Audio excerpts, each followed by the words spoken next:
Hi, everyone. It's John Gardizzi from Advanced Learning Academy. And today we're going to talk about how you can navigate the alphabet soup of standardized tests and stay on track, particularly now as we are coming out of the COVID-19 pandemic. So a little bit about me again. So I graduated from Harvard in 2009. I'm a former admissions interviewer for the Harvard College Office of Admissions, and I have over 10 years of experience in college admissions counseling. So what are we going to talk about today? Today, we'll focus on three key questions. What tests should students take to boost their college admissions chances? When should students be taking various tests? And how can students prepare for their standardized tests? So let's talk about the three types of standardized tests that students will experience in high school. And this is information that's accurate as of May 2021. So the first type of exam is the Scholastic Assessment Test, or the SAT-1, or the American College Testing Exam, the ACT. And those two exams have been in the news recently, particularly the SAT. And for at least the next year, we're going to see the SAT and ACT be the primary standardized tests that students will take. Now, some college systems like the University of California have dropped the SAT and ACT. Other universities are going test optional. But for now, students should focus their efforts on taking either the SAT or ACT at some point in their high school career. We'll also talk a bit about advanced placement exams, the AP examinations, which actually a good number of students are going through right now. It's AP season. A lot of my students are very busy. And this is a great time to talk about AP exams, because for students who are going into 9th, 10th, 11th, or even 12th grade in the fall, you want to make sure you understand what those exams are about. And then finally, we'll talk about the PSAT, which stands for the Preliminary Scholastic Assessment Test. It's sometimes referred to as the NMSQT, which you'll rarely hear people refer to it as such, the National Merit Scholarship Qualifying Test. It's a test that occurs in the fall of sophomore year and junior year, and it counts in the fall of junior year. It's a test that students can take to determine if they qualify for the National Merit Scholarship Program. Most students will take this test and end up becoming a finalist without receiving any money. Despite the fact that you rarely get money, it's a great test to take. It's great practice for the SAT, and that's why it's on our list today. So let's talk about the SAT.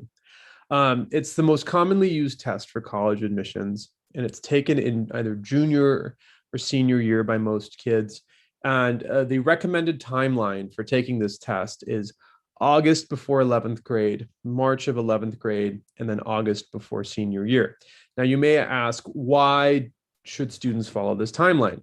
Well, this timeline is recommended because it helps students avoid crunch periods in junior year. And junior year is the most important year academically for high school students. So if you can take an SAT in August before you start your junior year, if you can take it in March and then again in August before your senior year, you avoid crunch periods around finals and AP examinations.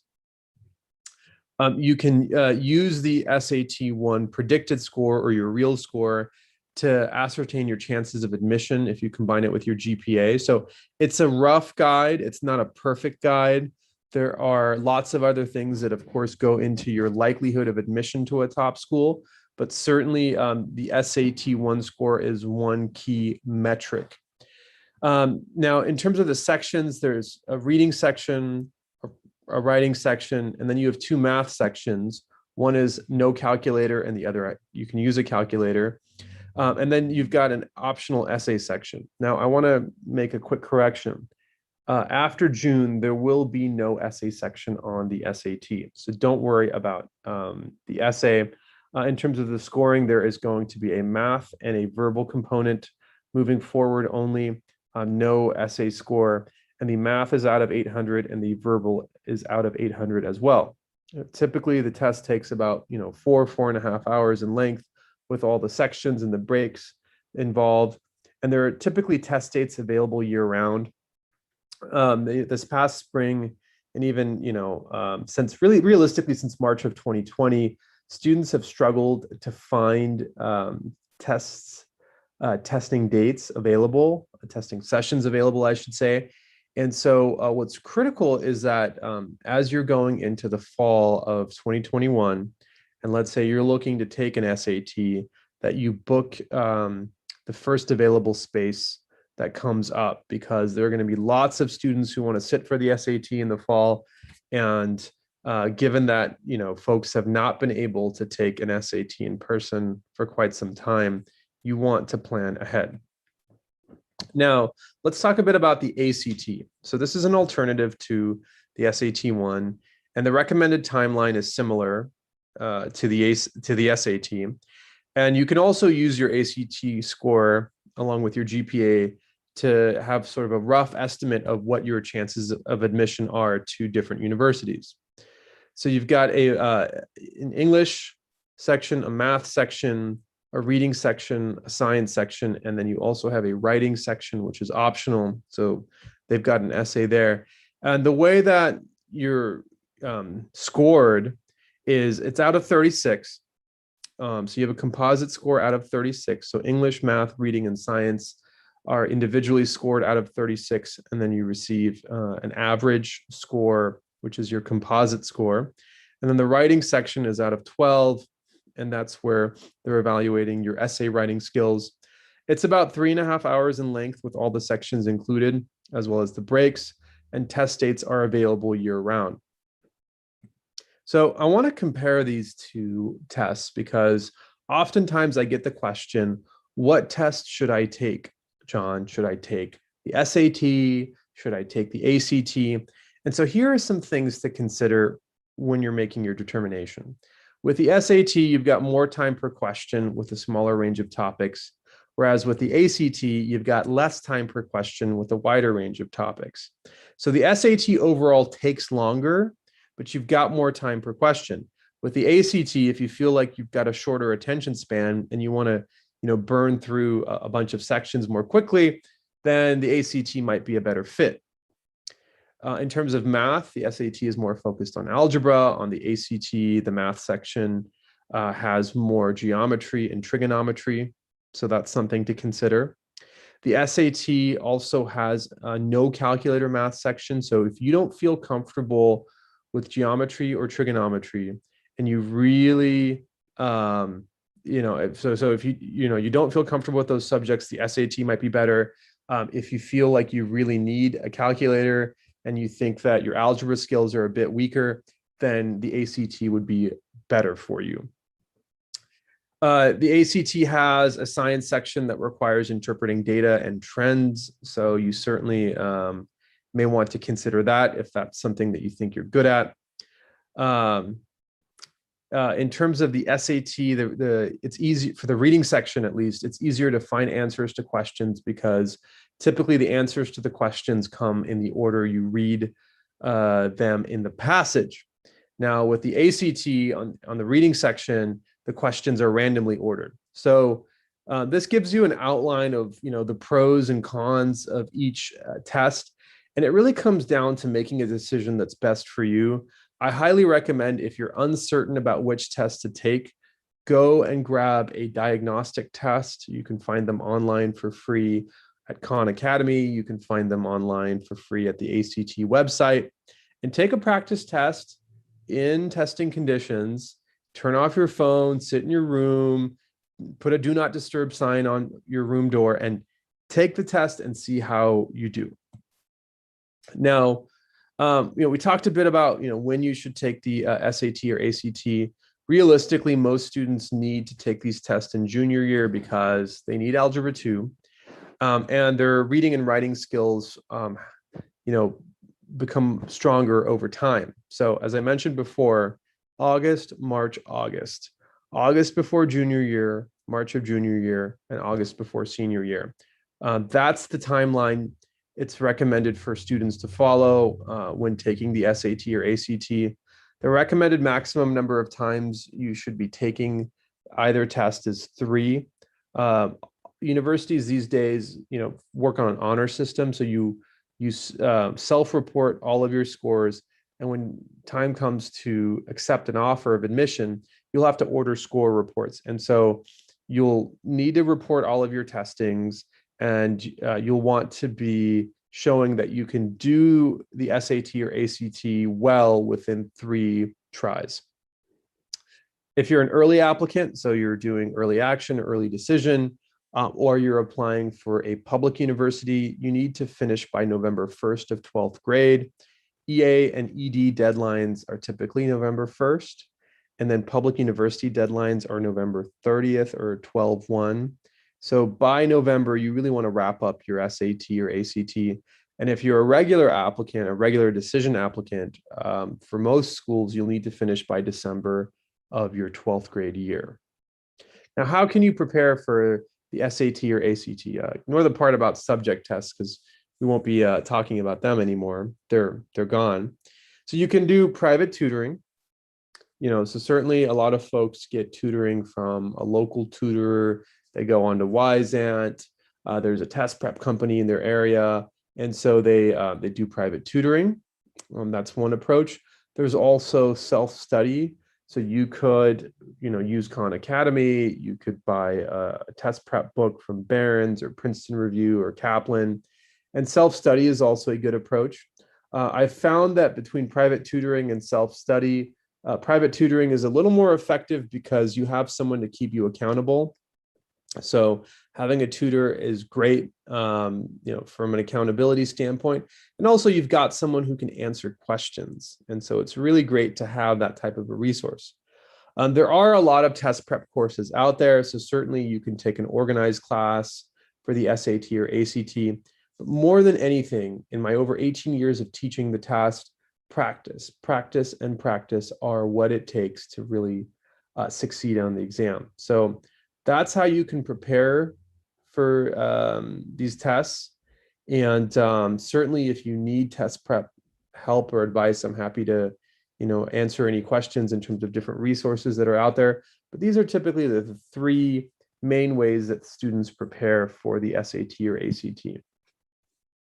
Now let's talk a bit about AP exams. So there are 38 courses with an associated AP or advanced placement examination. And these courses are in a wide range of subjects. The AP exams are typically taken in the first 2 weeks of May each year after you complete an AP course at school. These exams will likely become more important in the future as they can highlight aptitude in a college level course.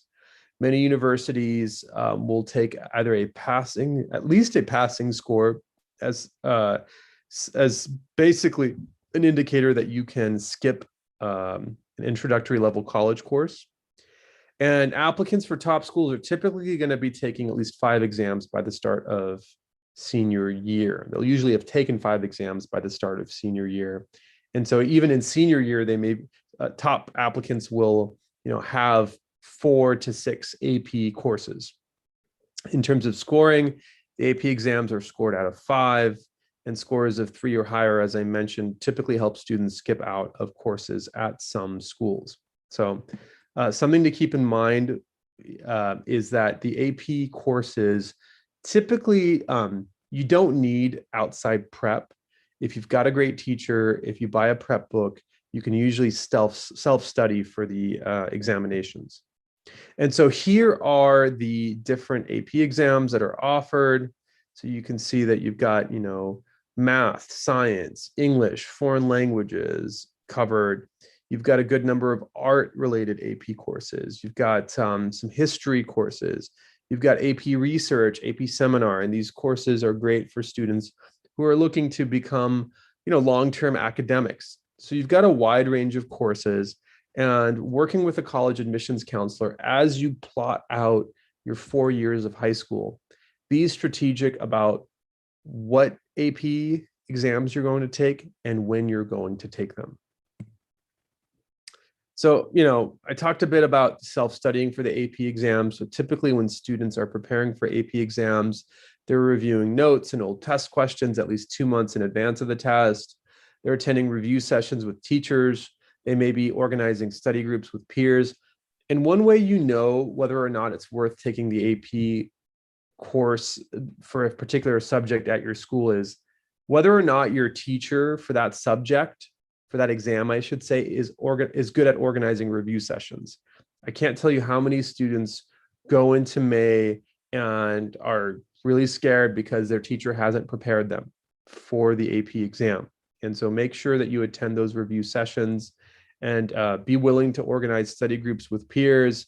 I think that's a great way to not only support your own preparation, but also support your peers. Um, for math, science, and computer science exams, make sure you're doing lots of practice problems. And you can also practice using, exams that are made available from the College Board and third-party publishers like Barron's, Princeton Review, etc.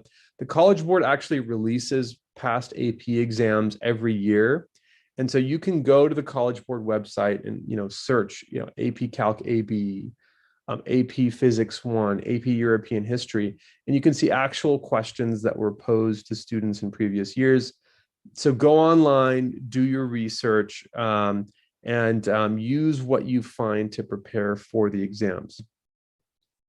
Now let's talk a bit about the PSAT. So that's the third exam that I mentioned at the very beginning. So it's a 2-hour, 45-minute test. It's similar to the SAT 1. So you've got 2 math sections, a critical reading section, and a writing section. There is no essay. It's usually taken in October of junior year. Oftentimes, schools will allow sophomores to take the test for practice.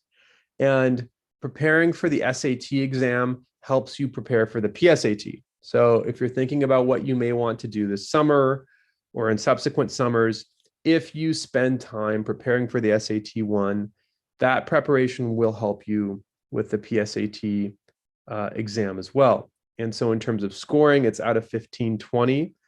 So it's 760 per section, 760 math, 760 verbal. And qualifying for semifinalists depends on statewide cutoff. So with the PSAT, for the National Merit Scholarship, if you do well in your state, you can advance to semifinalist. And then semifinalist students can apply for finalist status based on their GPA, PSAT, and subsequent SAT 1 score. So becoming a National Merit finalist is great. Some finalists become scholarship recipients, but that's usually less than 1% of students who take the PSAT. So view the PSAT as excellent practice for the SAT 1, take it seriously. And as you're preparing for the SAT, know that you're preparing for the PSAT as well.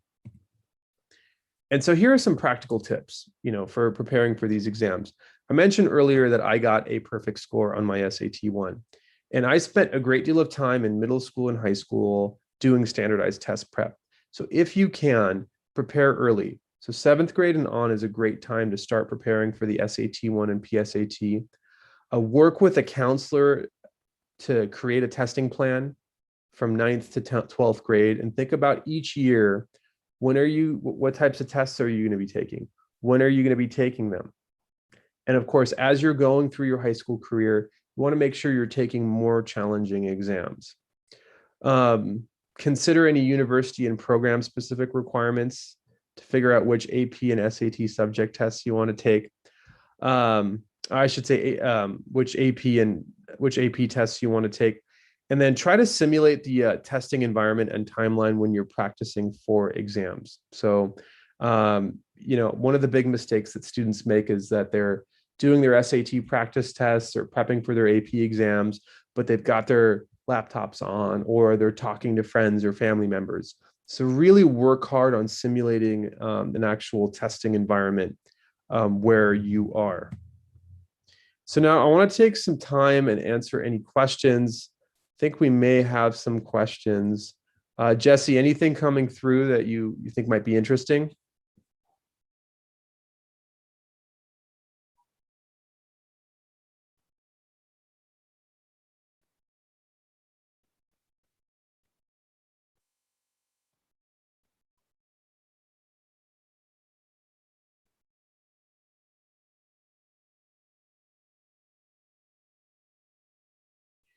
Yeah, great question. That's actually not the case. The AP and SAT. So AP, I mean the ACT, right? Okay. Gotcha. Yeah. So the ACT and SAT are used interchangeably. There may be certain regions of the country that use one test more than the other in terms of students taking the test, I should say, but the tests are interchangeable. The simple fact of the matter is that if you can do well on one, you can typically do well on the other. And the SAT tends to be more popular across the country because there are more test prep resources available for the exam.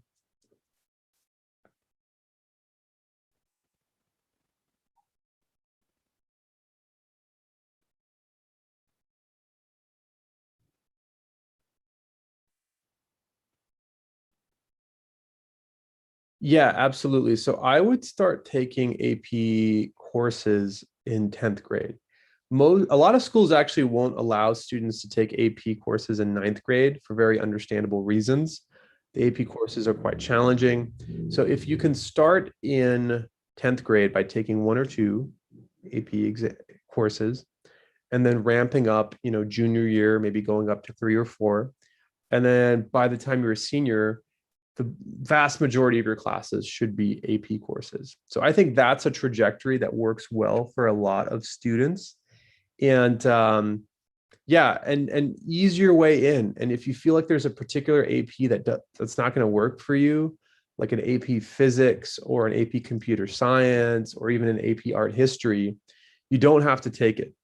That said, the more courses and exams you take and the better you do in them, the better your college application profile will look.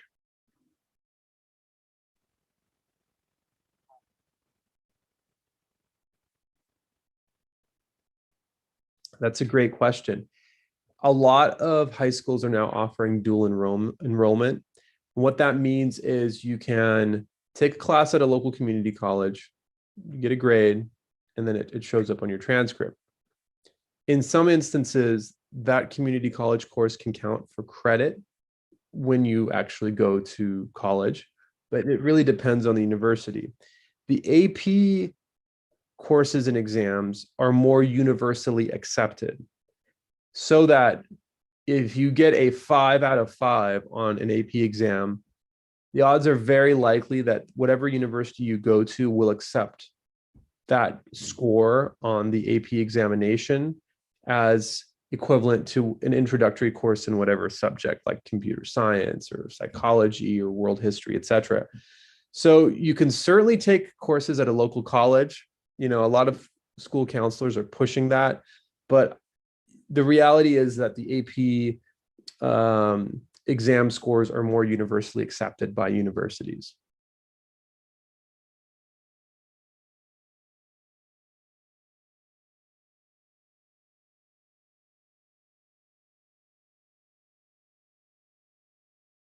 Great question.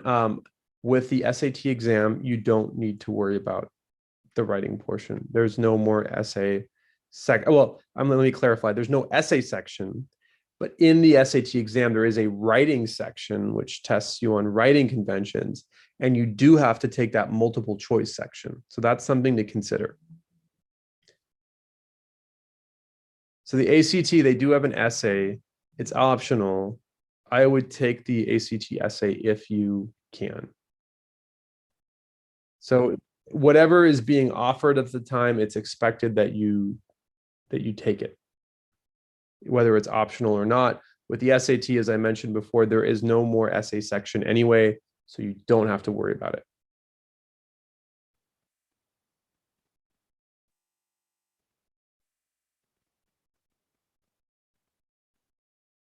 Well, we'd have to bring you in and maybe have you do an SAT and an ACT. So it depends. So it really depends on your performance. And as I mentioned before, I always encourage students to take a practice ACT, take a practice SAT, and see which one is more comfortable for you in terms of content and format.